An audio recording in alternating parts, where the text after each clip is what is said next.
Last class में हम लोगों ने देखा था self inductance and self inductance क्या होता है, सेल्फ इंडक्शन या सेल्फ इंडक्टेंस। उससे रिलेटेड हमने वो सोलोनाइड की वजह से भी सेल्फ इंडक्टेंस का क्या वैल्यू था। तो एक बार न्यूमेरिकल स्टार्ट करने से पहले मैं सारा फॉर्मूला अगर आपको एक बार रिवाइज करा दूं तो हमने φb is equal to LI ये एक फॉर्मूला देखा था। हमने L का स्पेसिफिकली कुछ फॉर्मूला देखा था, जैसे mu naught n square AL देखे थे ना, ये देखे थे AI नो AI AL और in terms of capital N mu naught n square A by L। उसका सीरीज में जब था तो हमने देखा था L1 प्लस L2 और जब पैरेलल में था तो हमने देखा था 1/L1 प्लस 1/L2। ये सारे फॉर्मूले लास्ट क्लास में हम लोगों ने देख रखे हैं और इन्हीं सारे फॉर्मूलों पर आज हम लोग न्यूमेरिकल सॉल्व करेंगे। ठीक है, इन्हीं सारे फॉर्मूलों पे आज हम लोग न्यूमेरिकल सॉल्व करेंगे। चलिए क्वेश्चन नंबर 1 लिखिए। राइट, क्वेश्चन नंबर 1 लिखा जाए, calculate the magnitude of induced EMF। Calculate the magnitude of induced EMF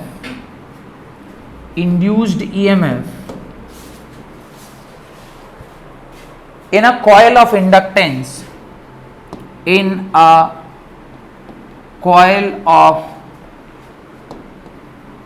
inductance 1 millihenry in which current is changing from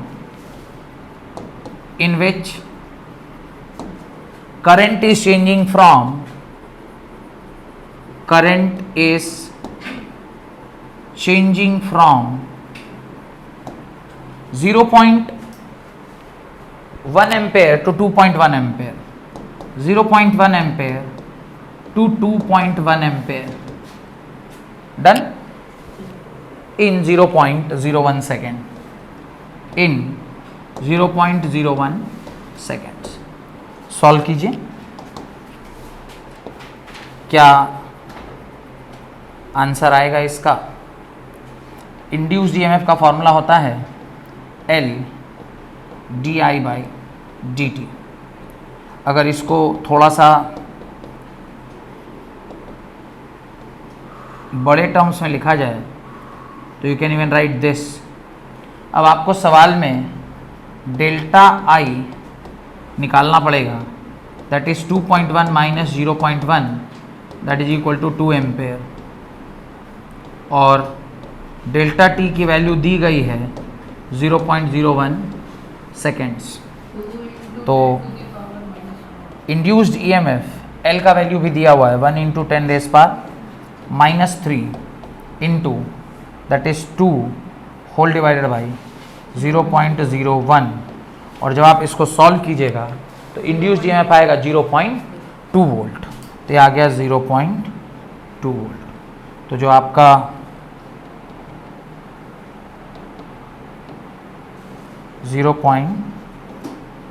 .2 volt is the answer. Clear, simple है, direct आपने formula लगाया और answer आपका आ गया। Next लिखिए question number 2। Next लिखिए, a coil, question number 2, a coil of inductance, a coil of inductance 5 into 10⁻³ Henry, a coil of inductance 5 into 10⁻³ Henry, in which current changes from 0.1 ampere, in which current changes from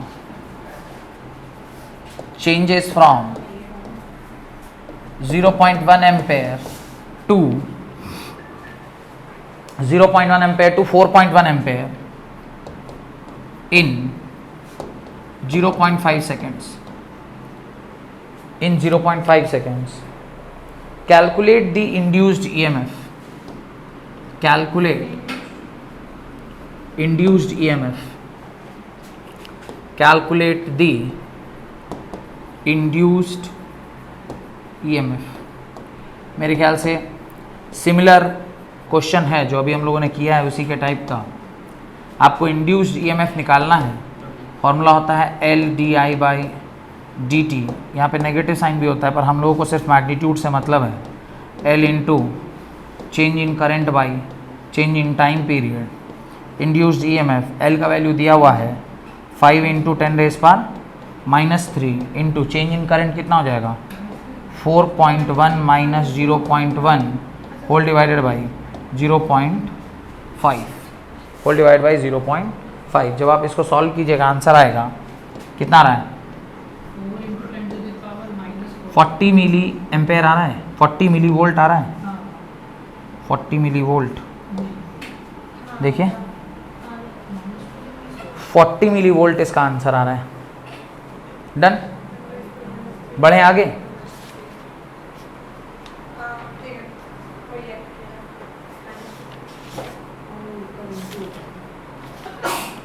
calculate the inductance of 3 inductor. अगला सवाल, calculate the inductance of 3 inductor. Calculate the inductance of 3 inductor as shown, as shown।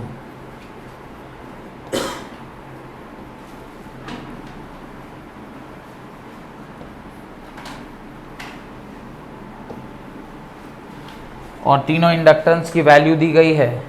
This is 0.7 Henry, 0.75 Henry, ऊपर वाला is 0.5 Henry, 0.5 Henry and this is also 0.5 Henry.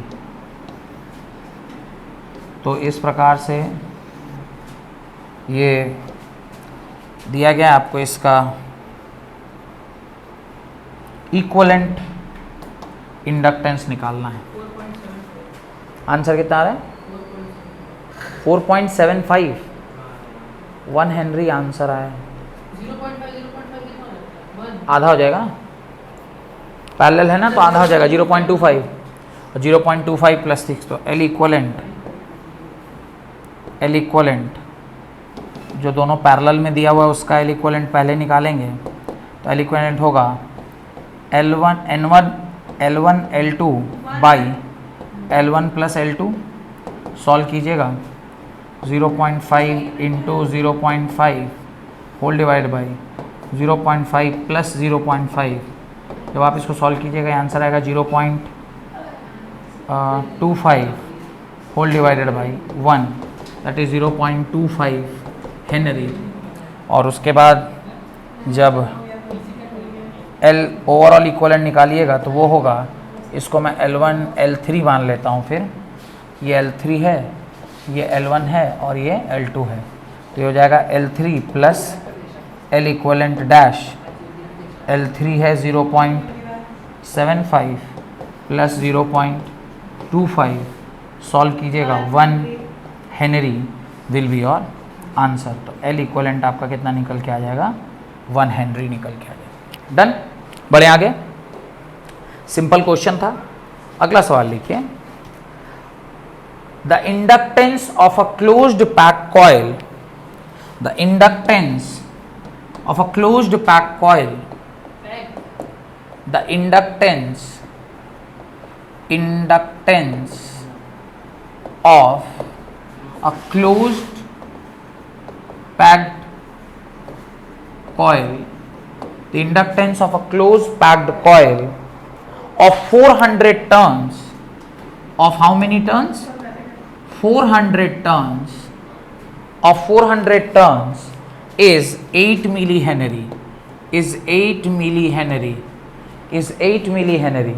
Calculate the magnetic flux through the coil. Calculate the magnetic flux, the magnetic flux through the coil, magnetic flux through the coil.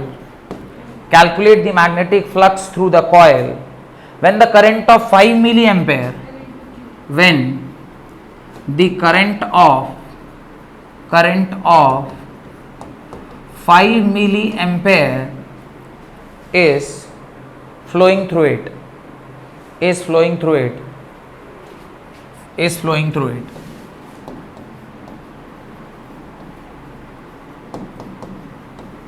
Find the magnetic flux. Also find the magnetic flux. Also find the magnetic flux. Also find the magnetic flux. क्या है? अच्छा वही निकालना है. क्या कर रहा है? Also find the magnetic flux through the cross section of a coil. Also find the magnetic flux through the cross section of the coil. हाँ, magnetic flux through the cross section of the coil. Through the cross section of the coil. Cross section of the coil.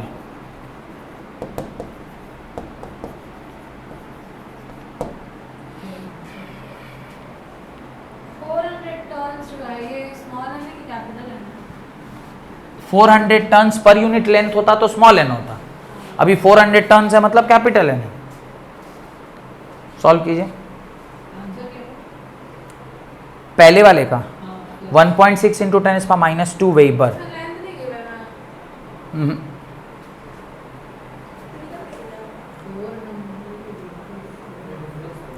Five is equal to क्या होगा?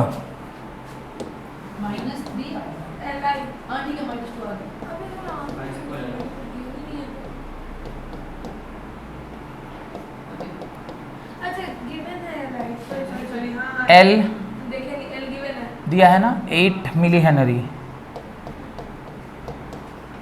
और आई भी दिया हुआ है. जब आप इन सबको सॉल्व कीजिएगा तो फाई जो है वो आ रहा है 1.6 इंटू 10⁻² वेबर.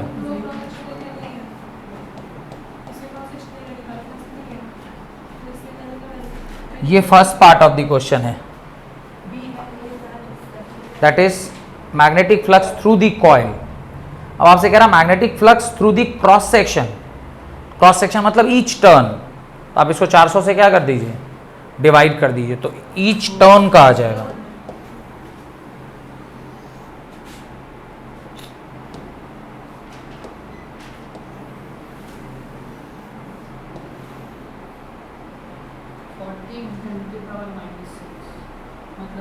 अब ईच टर्न का जब आप निकालिएगा magnetic flux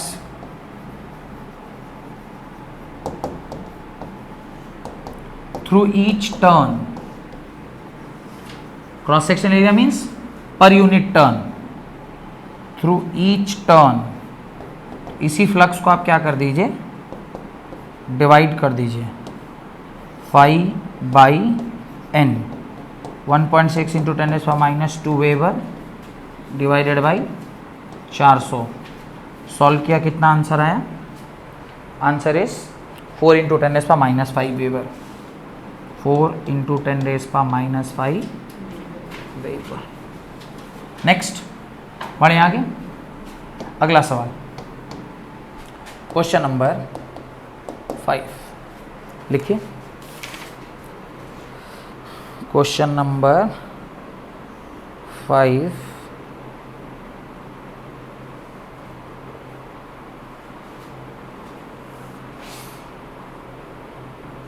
An inductor of inductance 5 Henry. An inductor of inductance 5 Henry and resistance 100 ohm and resistance 100 ohm and resistance 100 ohm carrying current 0.2 ampere, carrying current 0.2 ampere, carrying current 0.2 ampere is used in an DC power supply, is used in an DC power supply.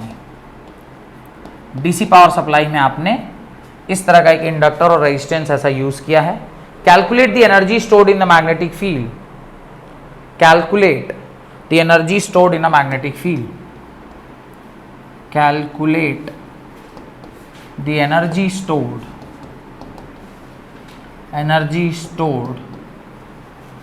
in magnetic field.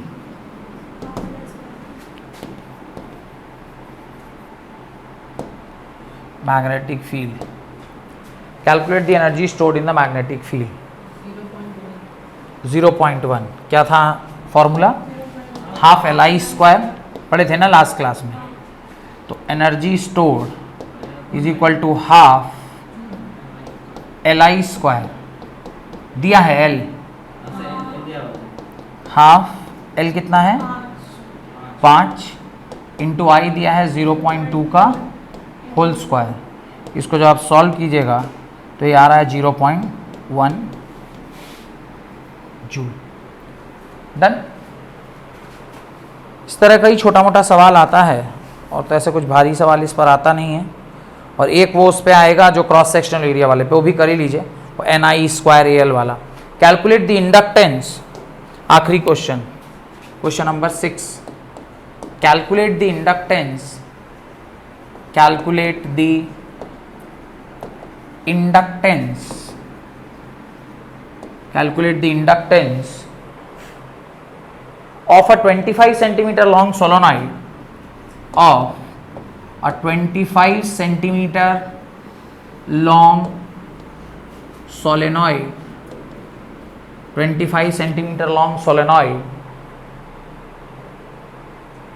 if it has 1000 turns, if it has 1000 turns and area of 5 centimeter square, 5 centimeter square, area of 5 centimeter square. Calculate the inductance, यानी L is equal to mu naught N square A by L.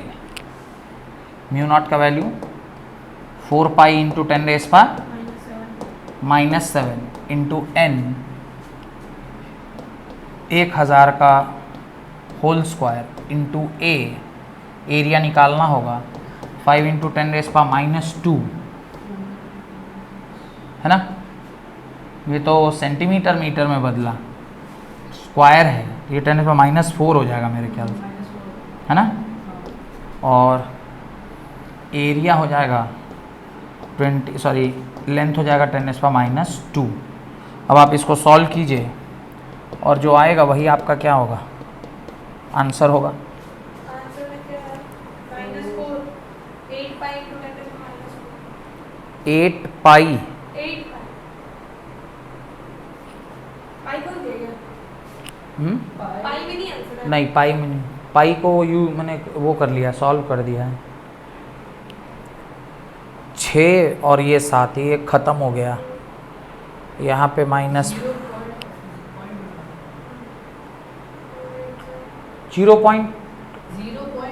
Into 3.14. हाँ, तो 24-25 के आसपास आ रहा है. Answer दिया हुआ 2.51 millihenry, 2.51 millihenry, 2.51 51 millihenry. हाँ वही है. क्योंकि अगर आप ऊपर को ही देखेंगे तो 5 20 इंटू पाई, 20 पाई होगा ना, 20 इंटू पाई यानी 3.14 का ट्वाइस, 3.14 का ट्वाइस कितना होगा, 6.2. समथिंग. और आ रहा है इसको सॉल्व करके ना, वही आया अभी। आएगा। चलिए, तो यहाँ पे जाके आपका जितना भी न्यूमेरिकल हो सकता था सेल्फ इंडक्टेंस के ऊपर हमने उसको कवर कर लिया। अब हेडिंग डालिए म्यूचुअल इंडक्टेंस, म्यूचुअल इंडक्शन या म्यूचुअल इंडक्टेंस, म्यूचुअल इंडक्शन या म्यूचुअल इंडक्शन या म्यूचुअल इंडक्टेंस। ठीक है, राइट। अब म्यूचुअल इंडक्टेंस क्या है? सिर्फ सेल्फ इंडक्शन और म्यूचुअल इंडक्शन में बस इतना ही अंतर है। अब देखिएगा आप, थोड़ा थोड़ा आपको समझ में आएगा कि धीरे and slowly and gradually we are moving from generator to transformer. अब हम लोग धीरे धीरे ट्रांसफार्मर की ओर जा रहे हैं। ध्यान से देखिए क्या होता है, ये आपका सोर्स है और इस सोर्स से आप एक कॉइल को इस तरह से लगाते हैं, ये आपका कॉइल लगा हुआ है। इसके ठीक बगल में यहाँ पे एक मैग्नेटिक फील्ड है, मैग्नेट है, जो किसी दूसरे कॉइल, दूसरे सर्किट में कॉइल लगा है, उस कॉइल में क्या करता है, ये रेजिस्टेंस है और उसके अक्रॉस आप क्या लेते हैं, आउटपुट ले लेते हैं। ये RL है और इसको आप इधर VL ले लिए, लोड है, इधर आप VS ले लिए, यहाँ पे VP होता है, यहाँ जो करंट फ्लो करेगा उसको IP बोलेंगे, यहाँ जो करंट फ्लो करेगा उसको IS बोलेंगे। और ये इस प्रकार से जब इस पर्टिकुलर कॉइल की वजह से उस कॉइल में कोई इंडक्टेंस पैदा होगा तो उसको म्यूचुअल इंडक्टेंस बोलेंगे। इसकी वजह से इसमें रेजिस्टेंस पैदा हो जाए। तो ये डायग्राम आप बनाइए, लोड है या लोड भी बना सकते थे, या इसके जगह पे आप चाहते तो, इसके जगह पे चाहते तो एक गैल्वेनोमीटर भी ले सकते थे ताकि आप डिफ्लेक्शन ही चेक कर लेते, कोई फ़र्क नहीं पड़ता है। लोड को लीजिए या डिफ्लेक्शन देखिए, एक ही बात है। तो ये बनाइए और चार पहले लिख लीजिए, उसके बाद बनाइएगा, right. Mutual induction is a phenomena of, mutual induction is a phenomena of, mutual induction is a phenomena of, mutual induction is a phenomena of inducing EMF in a closed coil, inducing EMF in a closed coil due to the change of current with time, phenomena of inducing EMF in a closed coil due to the change of current with time in a near by coil. कह रहे near by coil में आपने change in current किया, उसकी वजह से बाजू वाले कॉइल में क्या आ गया, एक करंट पैदा हो गया, उससे क्या हुआ, म्यूचुअल इंडक्टेंस पैदा हो गया। Change of current with time in a near by coil. इस कॉइल में आपने समय के चेंज करते हुए अगर आपने करंट चेंज किया तो इसमें आपको क्या देखा, इंड्यूस्ड ईएमएफ, और जहां इंड्यूस्ड ईएमएफ होगा वहां इंड्यूस्ड करंट, और वही इंड्यूस करंट को ये क्या करेगा, डिटेक्ट करेगा। गैल्वेनोमीटर इसी इंड्यूस करंट को डिटेक्ट करेगा। जिस पे सोर्स लगा होता है उसको हमेशा प्राइमरी सर्किट बोलते हैं। ये शायद मैंने आपसे पहले भी कहा होगा कि जिस पर सोर्स लगा होता है उसको हमेशा क्या कहते हैं, प्राइमरी सर्किट कहते हैं। Primary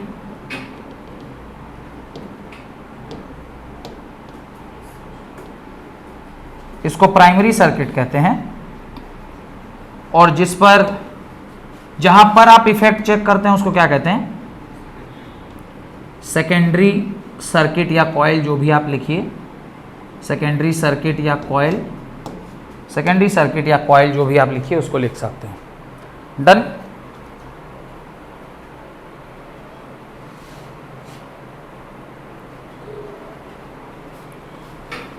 right. Coefficient of mutual induction, हाँ, जैसे वहां पे L का वैल्यू ढूंढे थे, यहां पे किसको ढूंढेंगे, इसके कोफिशिएंट को ढूंढेंगे, दैट इज M। यहां पर कोफिशिएंट ऑफ म्यूचुअल इंडक्टेंस क्या हो जाएगा, M हो जाएगा। Coefficient of mutual inductance M। तो आप जानते हैं फाई जो है वो डायरेक्टली प्रोपोर्शनल टू क्या होता है, करंट होगा। तो लिखना स्टार्ट करिए, कोफिशिएंट ऑफ म्यूचुअल इंडक्टेंस और mutual inductor right, it is known that magnetic flux linked with the secondary coil, it is known that magnetic flux linked with secondary coil is directly proportional to magnetic flux linked with secondary coil is directly proportional to current flowing through the primary coil. Current flowing through the primary coil. Therefore, phi s is equal to m times ip के बराबर.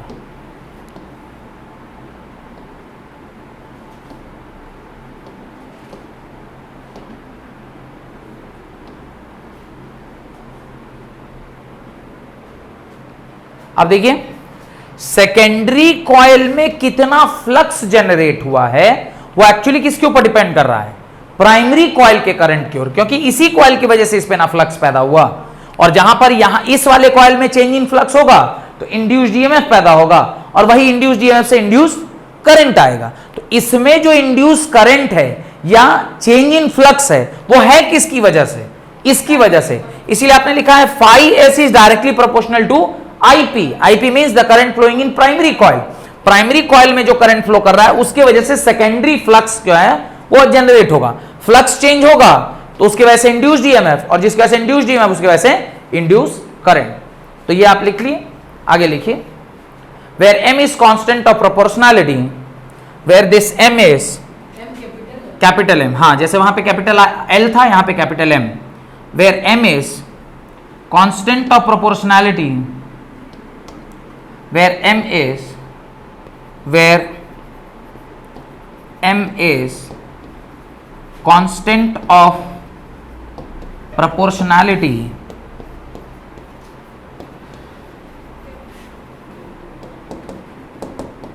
also called as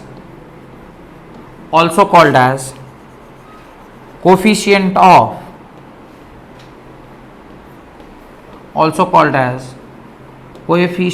of, mutual induction या और mutual inductance. Done. लिखिए, therefore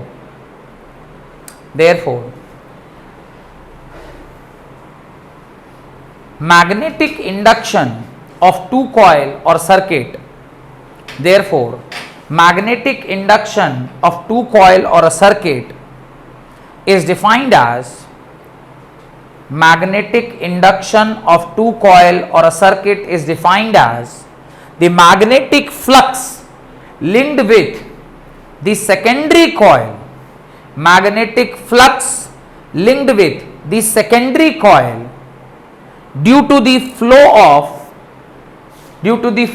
current in the primary coil. Magnetic flux linked with the secondary coil due to the flow of current in primary coil. देखिए, according to Faraday's law, according to Faraday's law of electromagnetic induction, आप induced EMF क्या लिखते हैं, minus d phi by D T.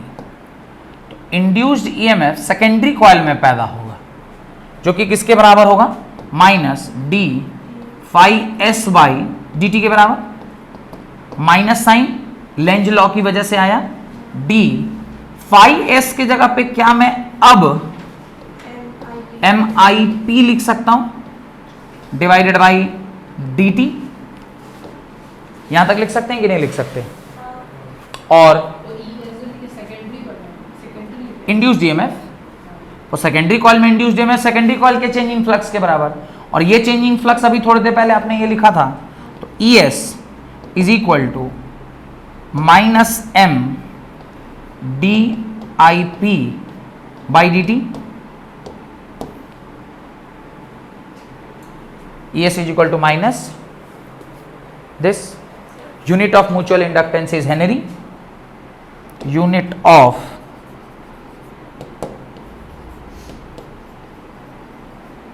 mutual induction या inductance is Henry.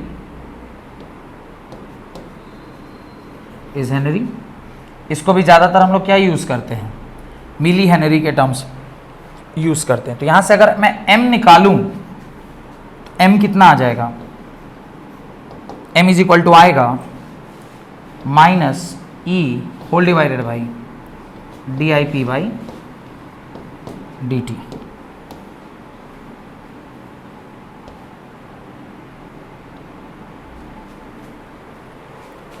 Done. Question लिखिए। A coil B is connected to low voltage, a coil B is connected to a coil B is connected to a coil B is connected to low voltage bulb L, low voltage bulb L, low voltage bulb L, and placed near another coil A, and placed near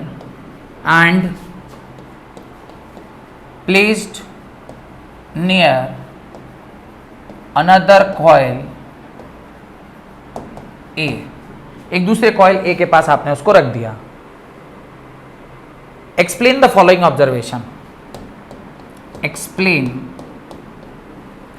the following observation, ऐसा क्यों हुआ वो आपसे पूछ रहा है। Following observation,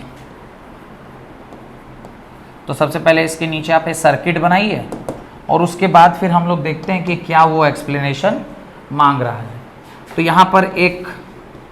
यहाँ पर उसने बल्ब लगाया है, ये एक बल्ब है और इस बल्ब को एक इस तरह से कंडक्टिंग वायर के बगल में रखा।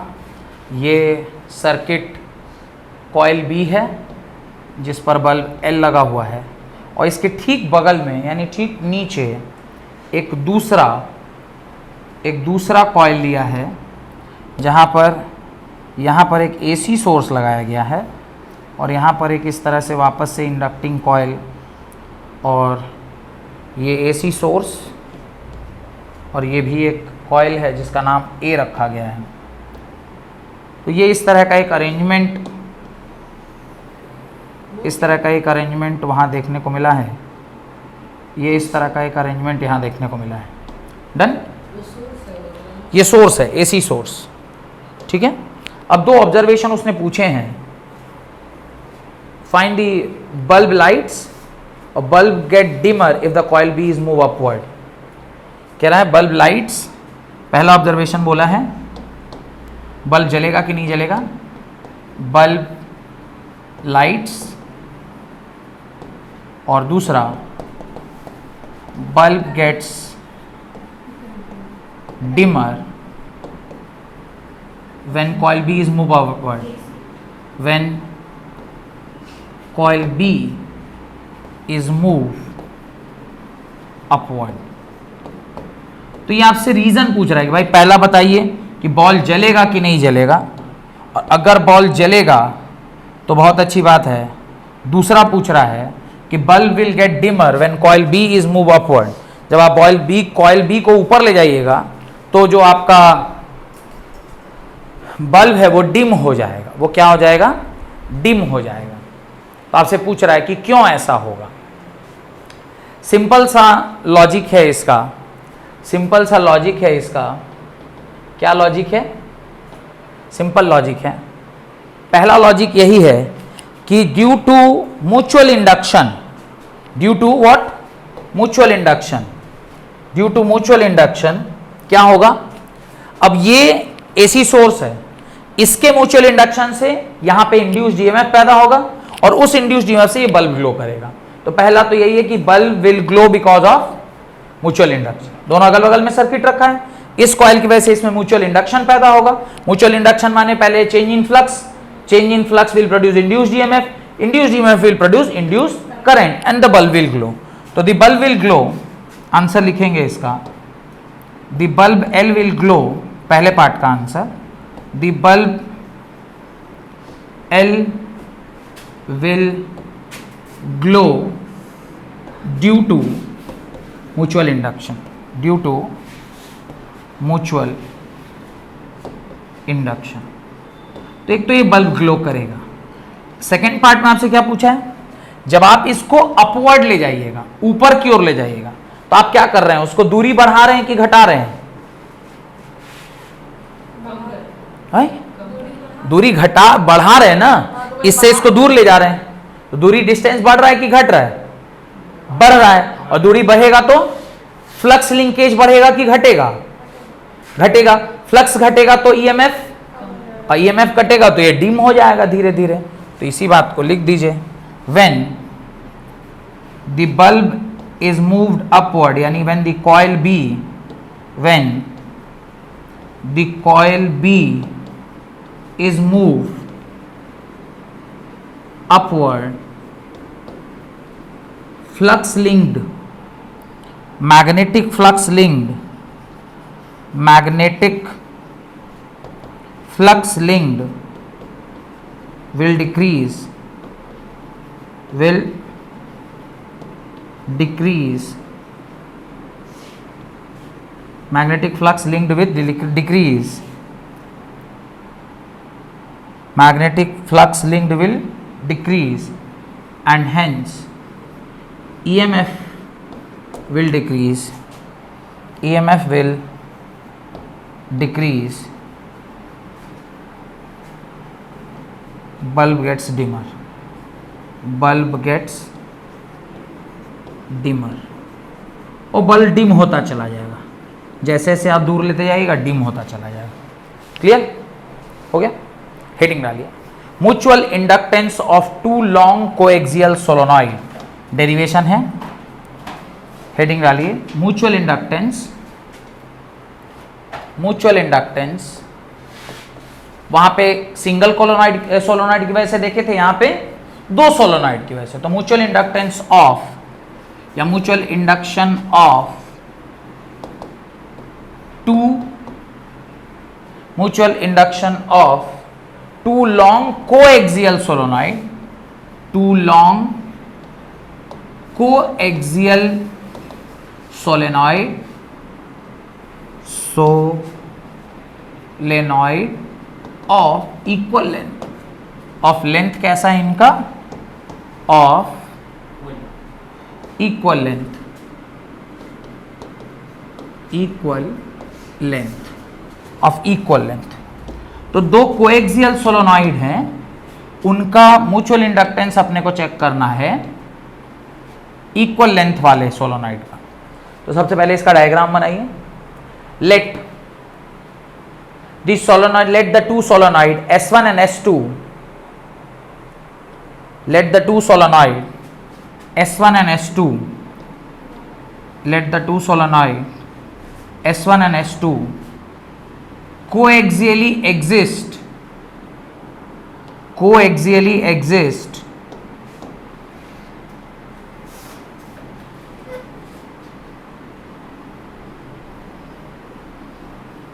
coaxially exist। अगर मैं इसको S2 मान रहा हूं तो ये क्या है? S1 है। समझे ना? दोनों का एक्सियल लाइन सेम है, दोनों का एक्सियल लाइन क्या है? सेम है। दोनों आपस में एक ही एक्सिस पर S1 और S2 इस तरह से एग्जिस्ट कर रहे हैं, और एक का करंट I1 है और एक का करंट I2 है। तो I1 किसको दीजिएगा? जो प्राइमरी है उसमें आप करंट दीजिएगा, सेकेंडरी में तो इंड्यूस होगा। और इसका लेंथ कितना है? दोनों का लेंथ L है। तो ये सब डायग्राम बना लीजिए और उसके नीचे लिखिए। ये समझ में आ गया सिनेरियो क्या है? और S1 में आप करंट दे रहे हैं पर S2 में करंट इंड्यूस हो जाएगा। तो right, let capital N1 and N2 be the total number of turns. Capital N1 and N2, capital N and N1 and N2 be the total number of turns, total number of turns in solenoid S1 and S2 respectively, S1 and S2 respectively. तो उस हिसाब से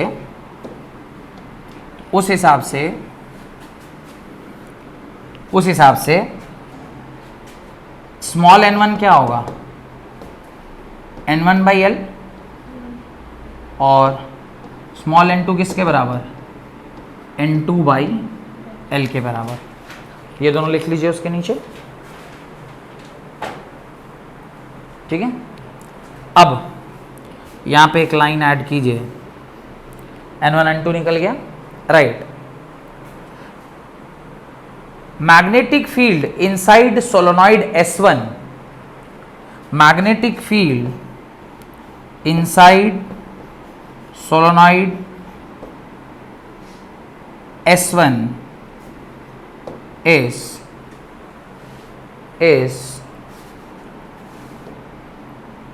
B1 which is equal to mu naught N1 into I1. Done.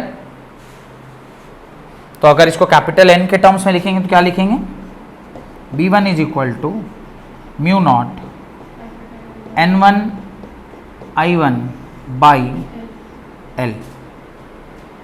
लिख दिए. आगे लिखिए.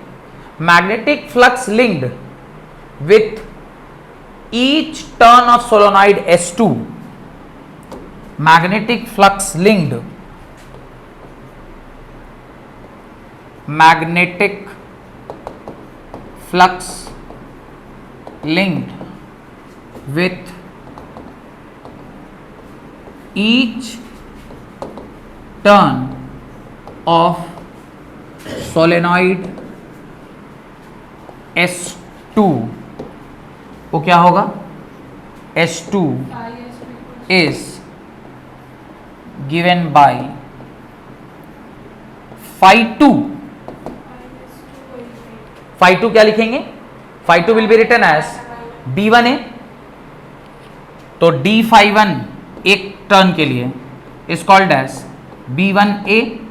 B1 का value अभी क्या लिखे थे, mu naught N1 I1 by L into A. तो d phi 2 इतना आ गया. क्लियर. आगे लिखिए. The total magnetic flux linked will be, अब ये तो एक टर्न की वजह से, तो total magnetic flux linked, total magnetic flux linked with solenoid S2 कितना होगा. तो इसको मैं अब फाई लिख देता हूं. Phi is equal to d phi 2 into N2. भाई नंबर ऑफ टर्न्स जितने होंगे उतना ही लिंक करेगा. तो इसको लिख दीजिए. ये क्या लिखा हुआ है, mu naught N1 I1A by L into N2.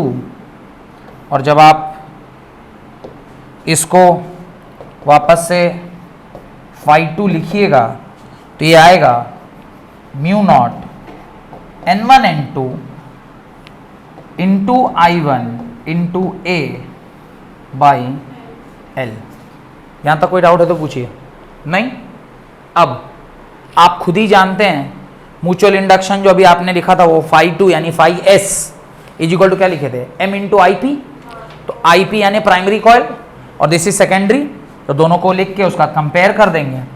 तो phi 2 अभी आपने थोड़ी देर पहले लिखा था mutual inductance of circuit 2 with respect to 1 into I1, और अभी आपने फाई 2 का एक और डेफिनेशन लिखा, mu naught N1 N2 A by L into I1, लिखे ना। इसको इक्वेशन नंबर 1 और इसको इक्वेशन नंबर 2। ऑन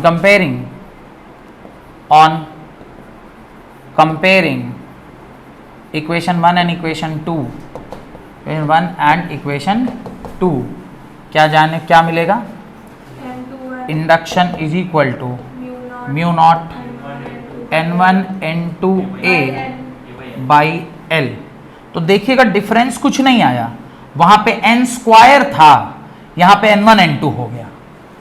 L में क्या था? n स्क्वायर था ना, mu naught n square A by L। अब वहां पे n स्क्वायर था क्योंकि एक ही टर्म था, यहां पे दो अलग अलग हैं, तो N1 और N2 का टर्म वहां पर आ गया। क्लियर? तो इसको क्या पढ़ेंगे? Mutual induction of second coil with respect to first coil, माने due to first coil, first coil की वजह से सेकेंड कॉइल में जो म्यूचुअल इंडक्शन आया। डन? तो ये इधर का हो गया, और इसी का उल्टा अगर निकालना हो तो, मतलब अगर कह रहे हैं कि I2 फ्लो करेगा और I1 का निकालेंगे, तो बस यहां पे I, ये सब कुछ तो यही रहेगा, बस ये I यहां पे फाई 1 हो जाएगा और ये I2 हो जाएगा। तो मैं पूरा डेरिवेशन ना करके सिंपली सिर्फ क्या लिख दे रहा हूं, M21 लिख देता हूं। हाँ, ये भी आप सही कह रहे हैं। उससे पहले आप लिख भी लेंगे। उधर ठीक ही कह रहे हैं, उससे पहले हम लिख लेंगे। उतना देर में कॉपी भी करके खत्म कर F12 is equal to mu naught N1 N2 A by L, और कोई फर्क नहीं पड़ा किसके ऊपर,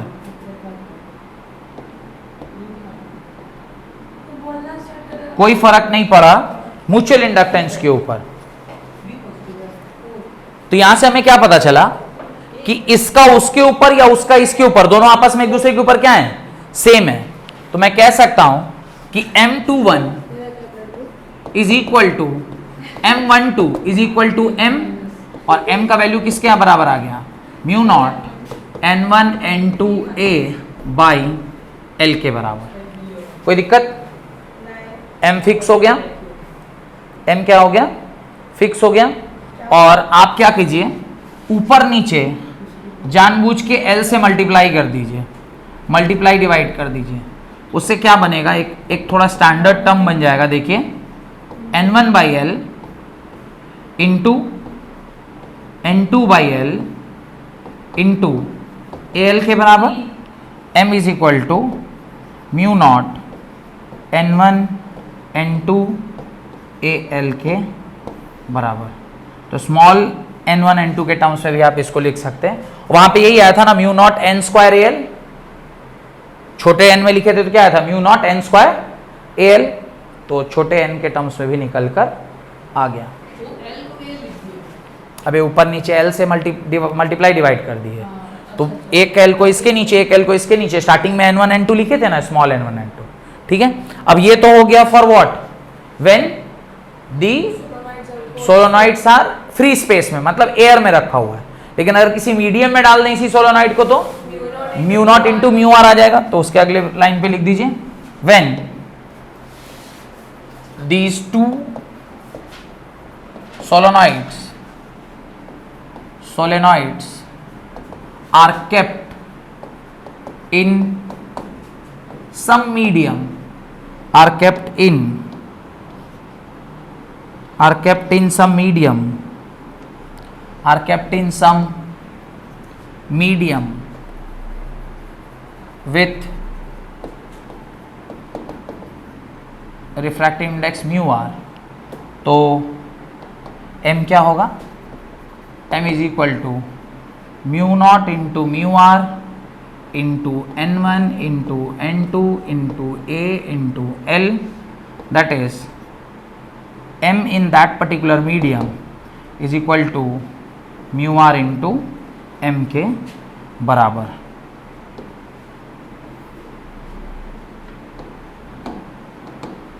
करेक्ट? हो गया. Where mu naught is permeability of free space and mu r is permeability of the medium. तो लिख दीजिए where mu naught is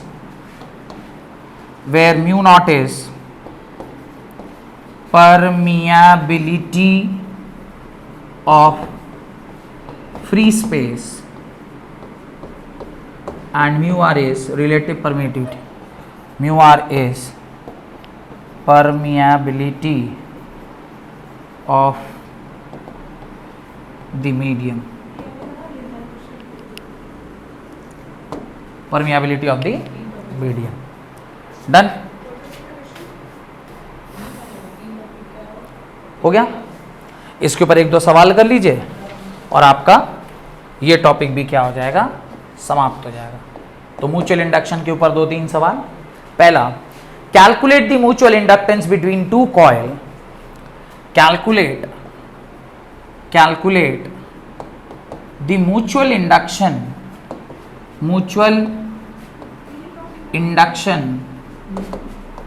between two coils. Mutual inductance between two coils when the current changes from 2I, when the current changes from 2I to 2 ampere to 6 ampere in 2 seconds. 6 ampere in 2 seconds. 6 ampere in 2 seconds. And EMF induced is 20 millivolt. 20. EMF induced is 20 millivolt. 20 millivolt. Done. तो simple आपको mutual induction निकालना है, यानी M निकालना है. आप जानते हैं induced EMF is equal to minus M DI by DT. तो मैग्नीट्यूड जब आप लिखेंगे M DI बाई DT, और यहाँ से जब आप M लिखेंगे तो आप लिखेंगे इंड्यूस्ड EMF का magnitude whole divided by change in current by change in time period. और mutual induction is equal to induced EMF दिया हुआ है 20 मिली वोल्ट, यानी 10⁻³ whole divided by delta I that is 4 whole divided by 2 seconds. Solve कीजिएगा, जो answer आएगा वही answer होगा. 10 into 10⁻², 10⁻² henry will be your answer. आ रहा है क्या, या 10 मिली हेनरी, जो भी लिखे. डन. 10 मिली हेनरी भी होगा. मिली हेनरी के टर्म्स में इसलिए बोलते हैं क्योंकि मैंने आपसे कहा भी था कि इंडक्टेंस ज़्यादातर मिली हेनरी के टर्म्स में रहता है. क्वेश्चन नंबर 2 लिखिए. A conducting wire of 100 turns. A conducting wire of 100 turns. Conducting wire of 100 turns is wound over and near a center of solenoid. Is wound over. Is WOUND wound over. Is wound over and near the center,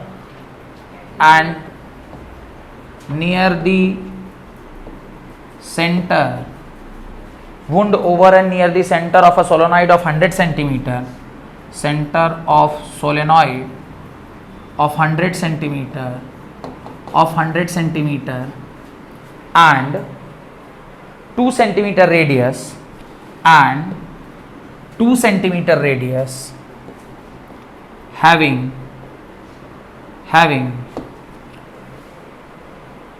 600 turns. Calculate the mutual inductance of the two coil.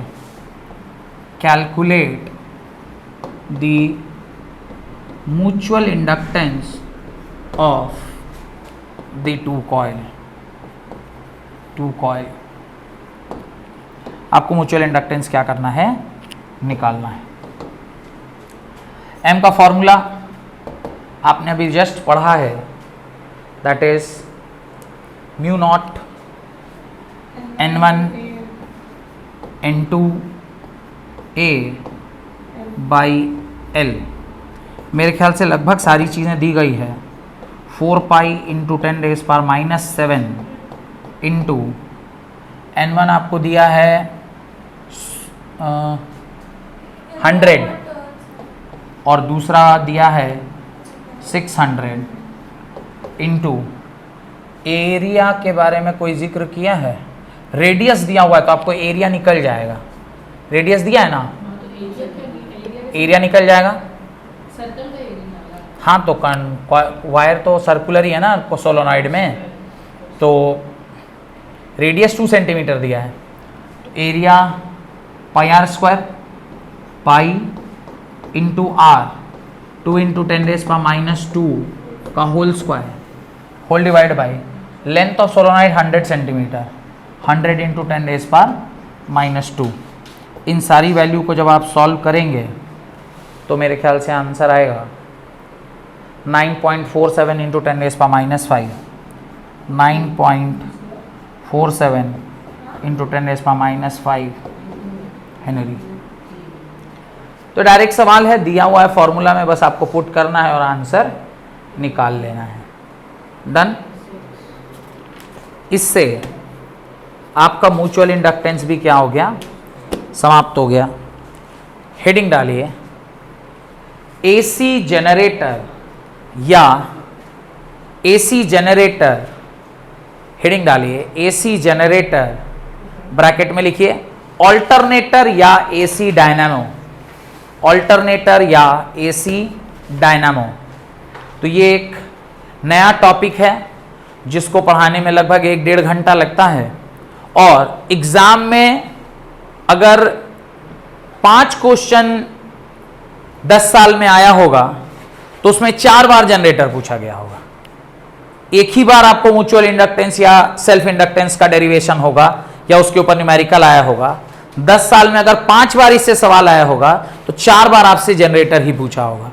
तो अगली class very very very important, बहुत ज्यादा important है। Generator 5 number का सवाल board में आता ही आता है, आप लास्ट 10 ईयर खोल के देख लीजिए, 10 साल में कम से कम 9 बार जरूर पूछा होगा एसी जनरेटर। इतना इंपॉर्टेंट है ये कॉन्सेप्ट। क्यों? क्योंकि एसी जनरेटर से ही एसी ऑल्टरनेटिंग करंट, और ठीक अगला चैप्टर क्या है, ऑल्टरनेटिंग करंट। तो यहां पर एसी पैदा किए और एसी पढ़ेंगे अगले चैप्टर में। तो ठीक इसके बाद इसीलिए एसी करंट रखा गया है, क्योंकि एसी का उत्पत्ति हुआ।